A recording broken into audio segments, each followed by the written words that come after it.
Welcome back to the Director's Commentary for Masters of the Universe Classics, with me, your host, Scott Toy Guru Neitlich. I was the brand manager for most of the Classics line, and today we're talking about variant figures, which was something we had planned from the get-go, granted, if the line took off, which it did. And today, specifically, we're talking about variants of the number 2 character in the line, She-Ra. Is she number 2 or is Skeletor number 2? Okay, well, she's definitely in the top 5. So, main character, right? So this was the original release of She-Ra that came out in 1985 that most people had, coming on her pink and purple card with her alicorn there in the back. Yes, I know my My Little Pony lore. And there were 2 refreshes, or as fans call them, variants of She-Ra, released in the consecutive years. The first being Bubble Power She-Ra, which actually came with a solution of bubble, and the second being Starburst She-Ra, which was about her having a big cape that flew up in the air.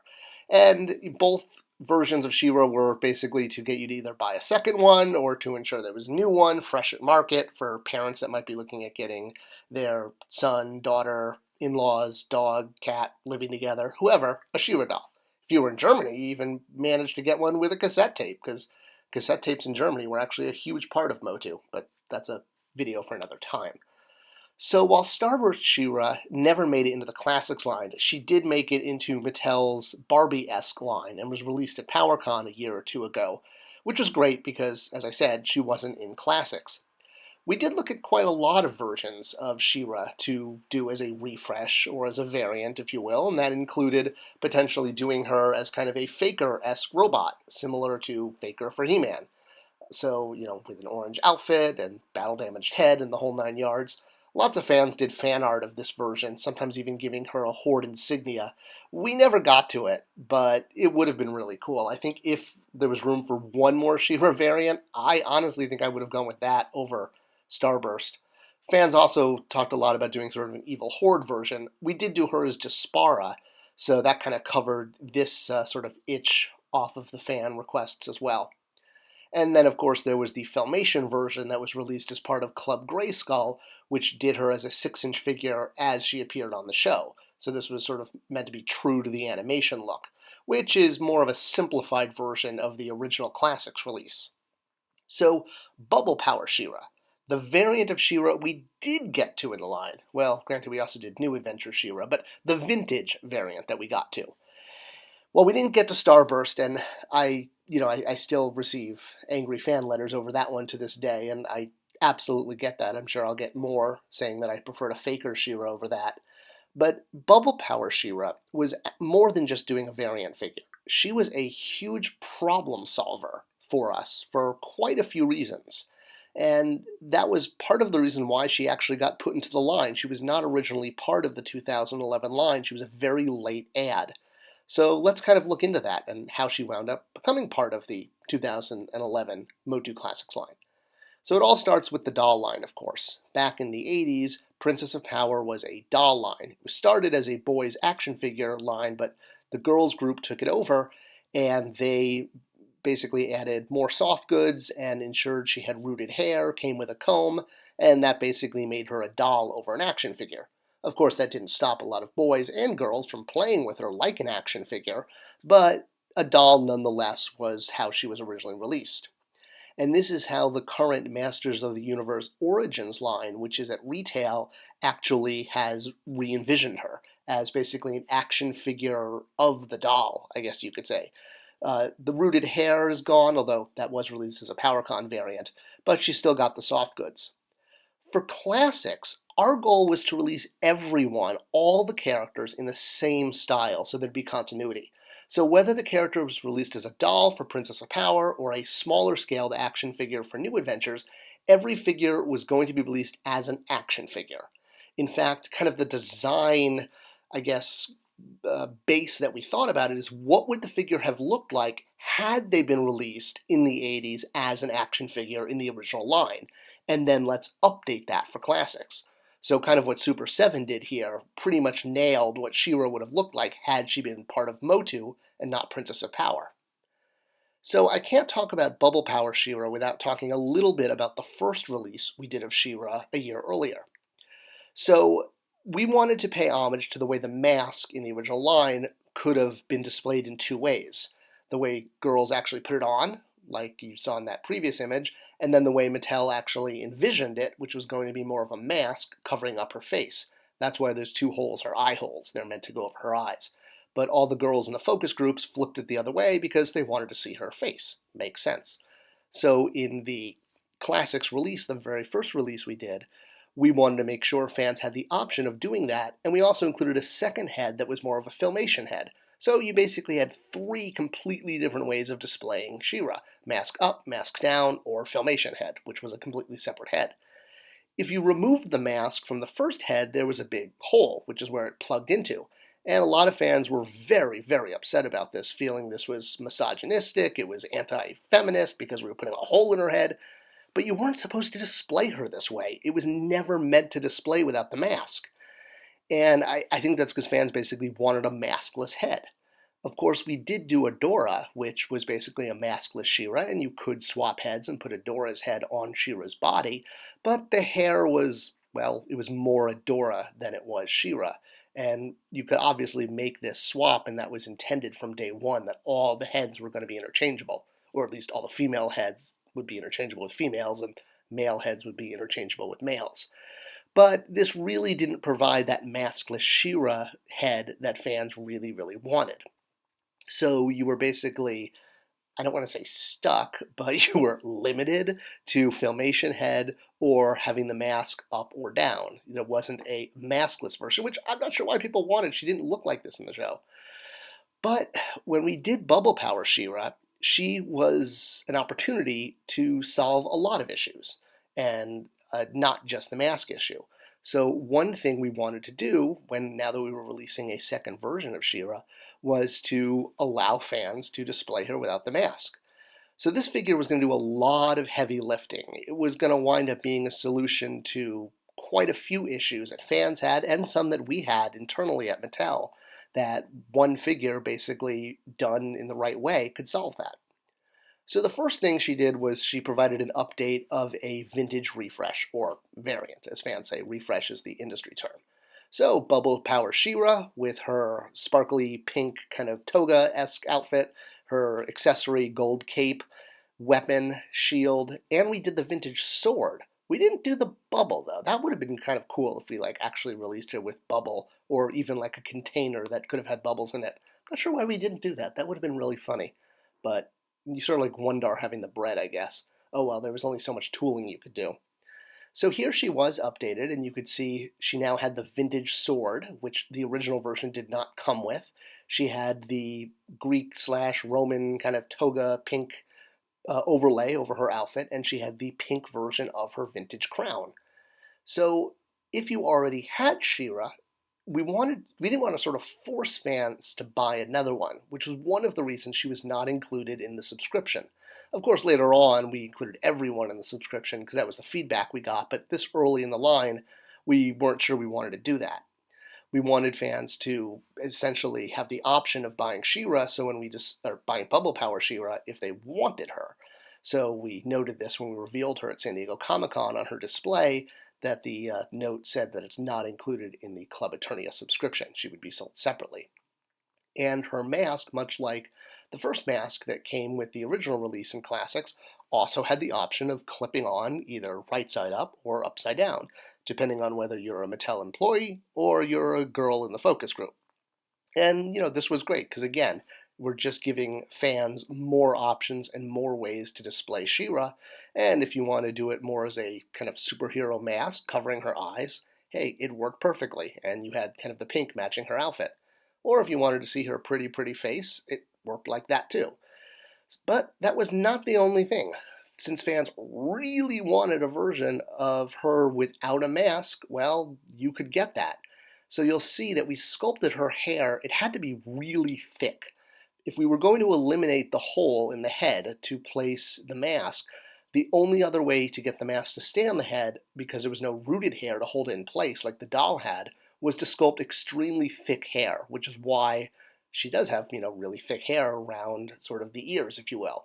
And honestly, I don't care for this look at all. I find the hair too thick, it looks odd, but it was needed in order to hold the mask, without having to do the whole hole in the head thing that the first version had. Now, of course, fans say, well, why couldn't you just release a separate head? But we didn't have the tooling budget to do that. So basically, one head had to accommodate everything. It had to have it so the mask could clip on right side up, it could clip on upside down, or as fans were so upset over the hole in the head, we made it with thicker hair so that the mask would stay in place and not fall off. So you basically got She-Ra with a lot of extra stuff. But we weren't done problem solving yet, because all of her accessories more or less were removable. You could take off the pink toga piece, you could take off the yellow gold cape, etc., etc. So the idea was this wasn't just going to be a She-Ra, this was going to be kind of your ultimate She-Ra, so that you could make any She-Ra you wanted. She featured more articulation than the original version, and she had softer plastic on the skirt. Now, as I noted earlier, we wanted to make sure from day one Classics had customizers in mind. We knew that customizers, as part of the overall action figure fan base, were a big part of the subscribers, or the people buying Classics. So we knew people were going to want to be able to swap heads around, swap capes around, accessories, etc. And we knew this was going to allow us to do things like offer alternate heads as we went. So if one head had problems with it, like in the case with Snout Spout, we'd be able to offer a newer version of Snout Spout that you could replace it with. And this was very deliberate from day one. In fact, I remember having a big fight with design for this, ensuring that the heads were removable universally, and they were on a universal peg. So, all the different Skeletor heads that we released over the course of the line were all interchangeable. So you could put whichever one on you wanted. And if you had two figures that you thought they would look better with each other's heads, that would work too. It was a universal peg system, if you will, and it was made sure to be there from day one so that any figure could have anyone else's armor, anyone else's head. Everything, all the armor was unsnappable, and the heads could easily be pulled off and pushed back into place with minimal effort. You actually had to figure out the pounds of pressure it took. That was a whole thing. All right, so back to She-Ra.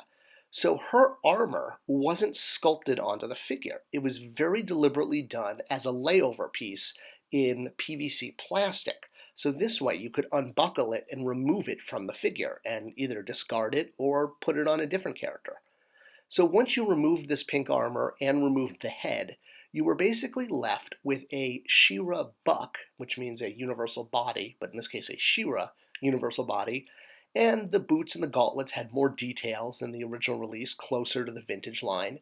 So if you put on the original release's head, the original release's cape, and use the sword that came in the weapons pack, you could make an ultimate version of She-Ra that looked right out of the cartoon in Classics.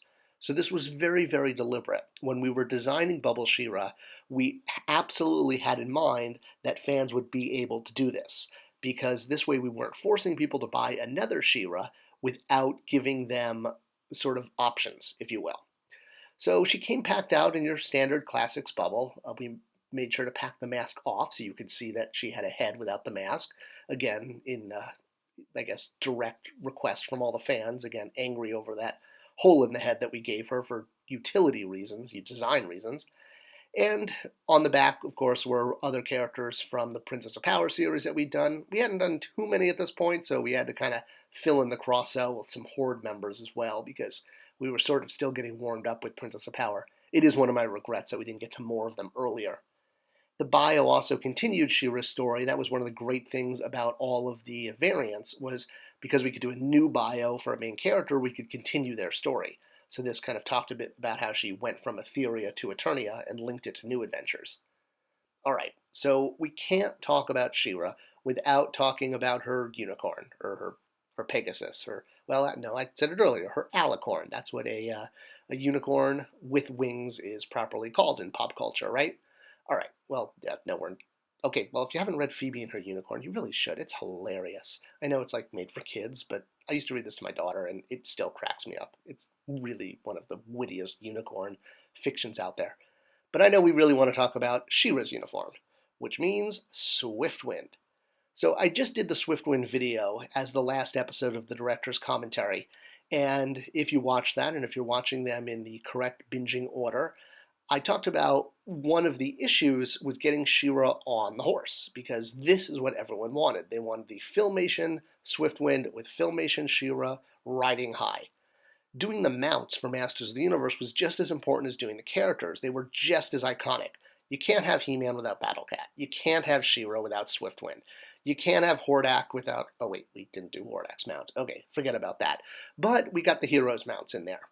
And this was very important because She-Ra riding on Swiftwind is a very iconic moment for the brand. So the same month that Swiftwind came out as part of the subscription, we also offered Bubble Power She-Ra. And this was deliberate because the original She-Ra had problems with the horse. We always intended for the original She-Ra to be able to ride her horse when she came out. Of course, we didn't have a horse at the time, but just like He-Man could mount Battle-Cat, that was always the intent. And if you remember with He-Man, on Battle-Cat's saddle, there's sort of a little bump in the middle. And that bump is meant to sit between his legs in the loincloth to get him flush with Battle-Cat. Well, the problem with She-Ra was the way the skirt was done in the final production. She couldn't quite get her legs in a stance that would slide onto the saddle, no matter how much we tried. And we were really frustrated, especially I was really frustrated about this because I had promised fans that She-Ra would work on Swiftwind, and I hate making a promise that we have to go back on.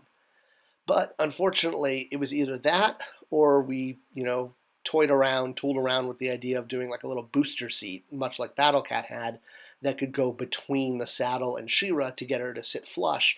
But again, the skirt piece was just too thick. The material wasn't thin enough.